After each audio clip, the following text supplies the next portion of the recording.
Hello. Today I'm going to summarize the second section of the second chapter of Peter Berger's Heretical Imperative, which I've entitled Human Experience and Religious Tradition.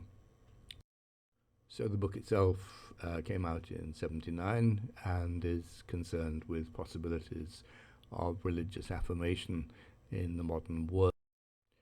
The book itself, this chapter consists of six subsections, and we're going to deal with the third and fourth here. That's religion as tradition, and once more the modern situation.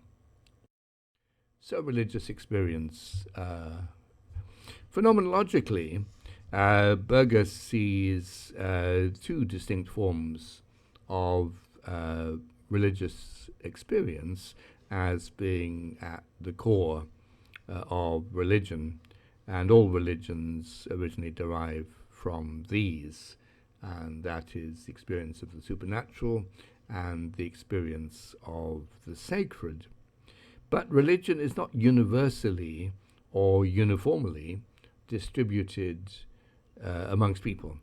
Even those who have had religious experiences with their sense of overpowering certainty find it hard to sustain that certainty over time. Thus, religious experience comes to be embodied in traditions which mediate it to those who have not had it themselves, and which institutionalize it for those who have.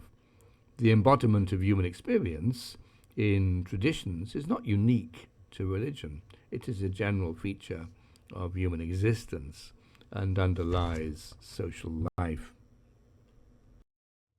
Religious experience is special in that it breaches everyday reality and is hard to translate into terms that others will understand. Embodiment of religious experience into a tradition transfers the authority to the tradition of itself. Religious experience, whether in the experience of the divine address of revelation or the inner reality of the mystic, is its own authority. This is different from the sacred rituals, books, institutions, and functionaries of the tradition. What was once unutterable is now uttered, and uttered on a daily basis. The sacred becomes habitual and naturalized.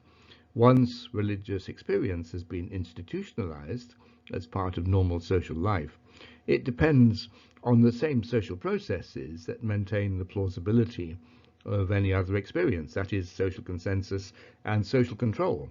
The experience becomes credible because everyone says or acts as if it is, and because unpleasant things may happen to those who would deny it. Whilst the supermundane of religious experience may be distorted by being inserted into mundane reality, it is also thereby preserved. Like the rest of social life, institutionalization does not make religion a fraud or a fiction. How else could the nocturnal voices of the angels be remembered in the sobering daytime of ordinary life? That's a quotation. Only by being incorporated into traditions claiming social authority. Thus, preserved, the memories of religious experience will be fragile and will be vulnerable to social change, especially those that weaken the authority of the tradition. But they're still preserved. A religious tradition is an ordinary, everyday reality. Every tradition is a collective memory, and a religious tradition is the memory of those moments when another world broke into the paramount reality of everyday life. The tradition both mediates the religious experience and domesticates it. By its very nature, religious experience is a threat to established order. In the everyday business of living, religious experience radically relativizes the everyday world. When the angels speak, everyday living pales into insignificance. If they spoke all the time, ordinary life would no longer be possible, and no society could survive such an encounter. The survival of society requires that humans go on living. The encounters with the sacred and the supernatural must be limited, controlled, and circumscribed. The domestication of religious experience is one of the most fundamental social as well as psychological functions of religious institutions. It safeguards everyday paramount reality from being overrun by the supernatural. Religious experience is dangerous, but its dangers are reduced and routinized through institutionalization. For example, religious ritual assigns the encounter with the sacred to certain times and places and puts them under the control of prudent functionaries. But it also liberates the rest of life from the burden of having to undergo these encounters. The individual can carry on with his daily life. The Latin root of the word religion means to be careful. Through domestication, the sacred qualities of religious experience can also be transposed to non-supernatural entities, both religious institutions and other institutions such as the state and the nation. All human experience must be expressed in symbols in order to be communicated with others.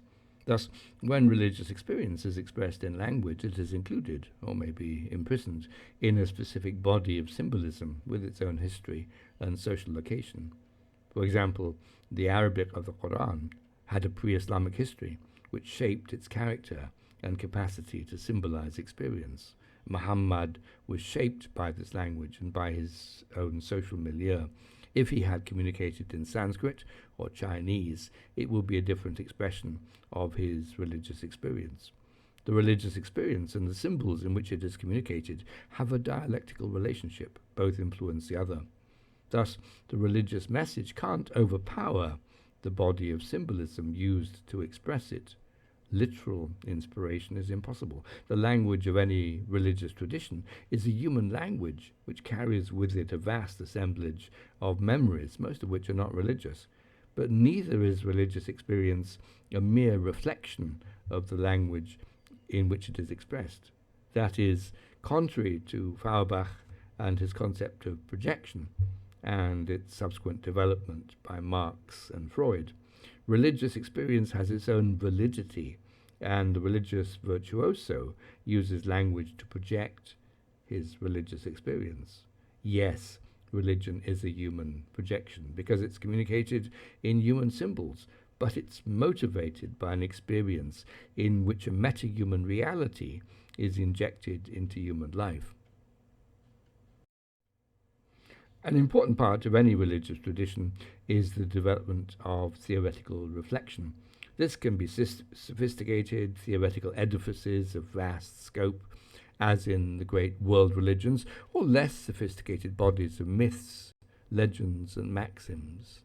Anthropologically, humans are a reflective species, apparently compelled by their inner nature to reflect on their experience. But religion must also develop reflective thought because of the social requirements of legitimation. Each new generation needs to learn why things are the way they are in the tradition. Over time, a body of more or less authoritative accounts and interpretations of the original experience will develop. In order to understand religion, we must distinguish this body of theoretical reflection from the original religious experience from which it derives. This may be impossible, and it's certainly never easy. For example, the quest for the historical Jesus and the problem of uncovering what really took place in Galilee and Jerusalem during those days. Later Christian interpretations suffuse every page of the New Testament. But without doing this, either the inevitably distorting effect of reflection is overlooked, or the study of religion becomes merely a history of theories and ideas. In particular, modern historical and social science studies are deeply relativizing. They examine religion as the product of multiple historical causes. Theology is the outcome of some socio-economic conflict, and so on. At times, the actual religion has seemed to almost disappear beneath the relativizations of these hundreds of years of scholarship. So, it's useful to recall that religious experience is a constant in human history, albeit in various forms. That is, the final object of inquiry into religions, even though the nature of empirical evidence and the inquirer's own socio-historical location make it ultimately impossible. The modern situation. It's not conducive, according to Berger, to the plausibility of religious authority. Pluralism and secularization put cognitive pressure on the religious thinker, to the extent that the secular worldview of modernity dominates his social context. He's pressured to soft pedal or examine the supernatural elements of his tradition. This leads to what sociologists term cognitive dissonance. He shares this state with everyone else, religious and non-religious alike. What does this mean for religious experience as such? It's unclear, but here are two hypotheses from Berger. One, modern men have fewer religious experiences than people in the past, or none at all, perhaps. I would think that seems unlikely. Number two, modern people have as much religious experience as people in the past, but they hide or deny it, including possible denial to themselves. Either way, religious experience and the religious reflection that is based on it is not as easy to have as in the past. Berger thinks this has negative consequences. Religious experience has been universal and central in the past, so to suppress or deny it now has been cataclysmic.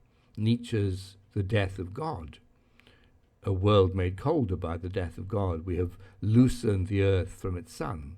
Is there still an above and a below? Do we wander through an infinite nothingness? Most modern people have not experienced this disappearance of the divine as violently as Nietzsche did. There are many more or less well-adjusted agnostics and angst-ridden atheists. That's a quote. But this change has had psychological and social costs. We are more alone in the world because of the disappearance or denial of religious experience, both as individuals and as societies. Social institutions can no longer be reliably legitimated by religious symbols derived from religious experience. Thus, the history of secularization has been of the displacement and resurgence of these symbols. They have been transposed from the supernatural to mundane reference. For example, secular Arab nationalism, endowed with a sacredness no longer plausible in its original Muslim context. The reaffirmations of religious authority as a reaction against the repressive secularity of the modern world, that's again a phrase quoted, responses have been violent often. For example, Islamic revival movements, over a score to date, reasserting the authority of Islam in the face of all contemporary challenges. So the rest of the book will deal with these responses in more detail. So thank you very much for listening, and thank you particularly to my patrons for your support. If you want, you're very welcome to support my channel. Like, comment and share the videos. Subscribe if you want to be notified of future videos. There's Patreon and PayPal links below if you want. And next week we'll talk about Protestantism and options for religious thought. Have a good day.